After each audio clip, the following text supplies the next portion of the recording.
ആഹാ അപ്പൊ എന്താണ് പറഞ്ഞു വന്നതെന്ന് വെച്ചാല് ഇന്നലെ ഞാൻ പറഞ്ഞത് എന്നെ തന്നെ ഞാൻ തന്നെ കണ്ണു വെച്ചെന്ന് തോന്നുന്നു മോനെ. ഇന്ന് വരാൻ നേരത്ത് വീട്ടിൽ ആരും ഇല്ല, കഴിക്കാൻ ഒരു വകയും ഇല്ല മോനെ. എന്നാ പിന്നെ എന്തെങ്കിലും കഴിച്ചിട്ട് വരാം മോനെ. ബന്നി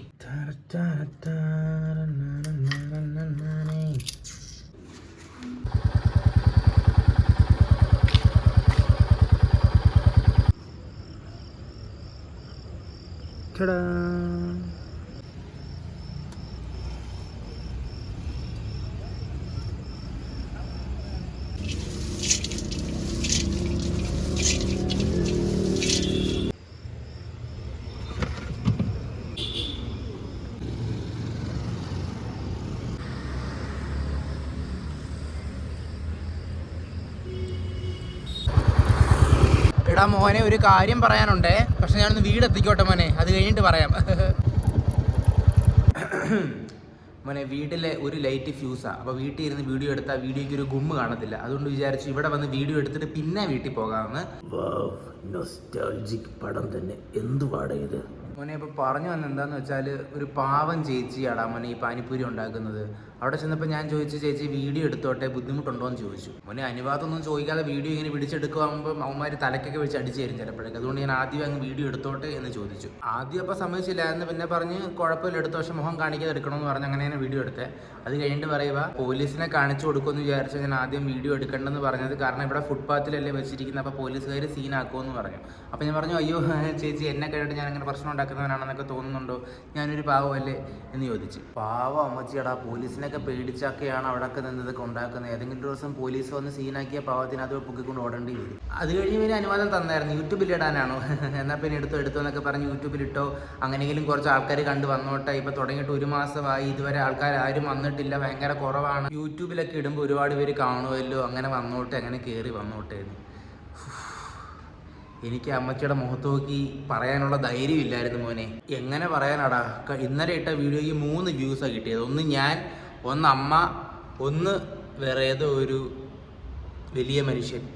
ഈ 3 വ്യൂസ് വെച്ച് അവരുടെ പാനിപ്പൂരി കടയിൽ എങ്ങനെ ആൾ കയറാനാടാ. എനിക്കപ്പോൾ ഭയങ്കര സങ്കടം തോന്നി കേട്ടോ. പിന്നെ അവരുടെ അടുത്ത് ഇങ്ങനെ ഓരോ കോണ ഇങ്ങനെ പറഞ്ഞുകൊണ്ടിരിക്കുക, എത്ര പേര് വരുന്നുണ്ട്, എത്ര കിട്ടുന്നുണ്ട്, ബിസിനസ് എങ്ങനെ പോകുന്നു, എവിടെ വീട്, അത് ഇത് ഒക്കെ ഞാൻ ചോദിച്ചിരിക്കാൻ നേരത്ത് ഫോണിൽ നോട്ടിഫിക്കേഷൻ വന്നു പോനെ 100% ഡേറ്റ തീർന്നെന്ന് പറഞ്ഞ്. പോക്കറ്റിലാണെങ്കിൽ ഒരൊറ്റ പൈസ ഇല്ല, അല്ലെങ്കിൽ ആകപ്പാടെ ഗൂഗിൾ പേ മാത്രമേ ഉള്ളായിരുന്നു. അപ്പം ഞാൻ വിചാരിച്ചു, കിളിഞ്ചു വാരി. ഈ കോണ എല്ലാം അടിച്ചതിന് ശേഷം ഇറങ്ങാൻ നേരത്ത് പൈസ ഇല്ലെന്നെങ്ങാനും പറയുവാണെങ്കിൽ ഞാൻ വച്ച് പാനിപ്പൂരി എടുത്ത് തലക്കടിക്കും പോനെ. പിന്നെ നെറ്റ് തീർന്നാലും ചിലപ്പോഴൊക്കെ ചില വാട്സപ്പ് മെസ്സേജും പിന്നെ ചില ഗൂഗിൾ പേ ഒക്കെ പോകും മോനെ. പിന്നെ ഞാൻ ദൈവത്തിനെ വിചാരിച്ച് ഗൂഗിൾ പേ എന്തായാലും അങ്ങ് ചെയ്ത് നോക്കാൻ പോവാണേ പോട്ടെ എന്ന് വിചാരിച്ചങ്ങ് ചെയ്തു. അപ്പോൾ ഞാൻ എത്ര രൂപയാണെന്ന് ചോദിച്ചപ്പോൾ 60 രൂപയാണെന്ന് പറഞ്ഞു. പക്ഷേ ഇത്രയൊക്കെ ചെയ്തല്ലേടാ മോനെ. പാവ അമ്മച്ചി എൻ്റെ വീഡിയോ എടുത്ത് തന്നു. പിന്നെ ഒരുപാട് കഷ്ടപ്പെട്ടിട്ട് ഇങ്ങനെയൊക്കെ ചെയ്യുന്നത്. വീട് ഒരുപാട് ദൂരെയാണ്. രാത്രി 10 മണി വരെയൊക്കെ അവിടെ ഇരുന്ന് പണിയെടുക്കാറുണ്ട്. പിന്നെ പോലീസിനെ പേടിക്കുന്നു. പിന്നെ അവരുടെ ഫുഡും നല്ലതായിരുന്നു. ഞാൻ പിന്നെ 60 രൂപയ്ക്ക് വരും 65 രൂപ ഇട്ട് കൊടുത്ത്, ശരി അമ്മച്ചി പോയിട്ട് വരുമ്പം ഇനി ഫാമിലിനെയൊക്കെ കൊണ്ടുവരാട്ടോ എന്ന് പറഞ്ഞ് ആശ്വസിപ്പിച്ച് അവരുടെ മുഖത്തൊരു പുഞ്ചിരിയൊക്കെ കൊടുത്ത് ആണ് മോനെ ഞാൻ അവരെ ഇറക്കി വിട്ടത്. അല്ല എന്ന് പറഞ്ഞാൽ മോനെ ഞാൻ ഇറങ്ങി വന്നത്. കൊള്ളായിരുന്നു മോനെ. ഇന്നത്തെ ഡേ അങ്ങനെ ഒരു കൊച്ചു നന്മ ചെയ്താണല്ലോ നിർത്തിയത് എന്ന് ആശ്വസിച്ച് എനിക്കിന്ന് സുഖമായിട്ട് കിടന്നുറങ്ങാൻ മോനെ. മോനെ ഗ്ലൗസ് ഒക്കെ ഇട്ട് പാനിപ്പൂരി ഉണ്ടാക്കി തരുന്നു മോനെ. അതാണ് എന്നെ ഇമ്പ്രസ് ചെയ്യിപ്പിച്ചത്. 65 കുറച്ച് കുറഞ്ഞു പോയോടാ.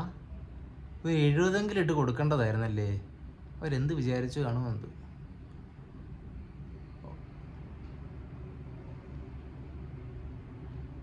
കുറച്ച് 65 കൊടുത്തത് തന്നെ വലിയ കാര്യം മോനെ. ടിപ്പാണിതൊക്കെ. ഞാൻ അഹങ്കാരം പറഞ്ഞതല്ല. പക്ഷേ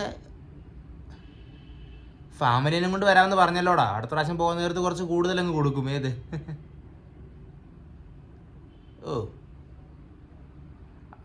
മോനെ 5 രൂപയെങ്കിൽ 5 രൂപ കൊടുത്തു. അതിൽ ഞാൻ സന്തോഷിക്കുന്നു. കൊടുക്കാൻ പറ്റുന്നവരുടെ കൊടുക്കാൻ പറ്റത്തുള്ളൂ. ഇതിൽ ആലോചിച്ച് ഇനി നെഗറ്റീവ് അടിച്ച് ഉറക്കം കളയാതിരിക്കൂ കാർത്തിക്. എന്താ നീ ഇങ്ങനെ ചിന്തിക്കുന്നത്? കൊടുത്തു, നീ കിടിലവാടാ. ശരി മോനെ, എന്നാൽ പിന്നെ പോയി കുളിച്ചിട്ട് കിടന്നുറങ്ങട്ടെ. നാളെ രാവിലെ എഴുന്നേറ്റ് പിന്നെ പണിക്ക് പോകണം. അപ്പോൾ ശരി, നാളെ കാണാം. ചാ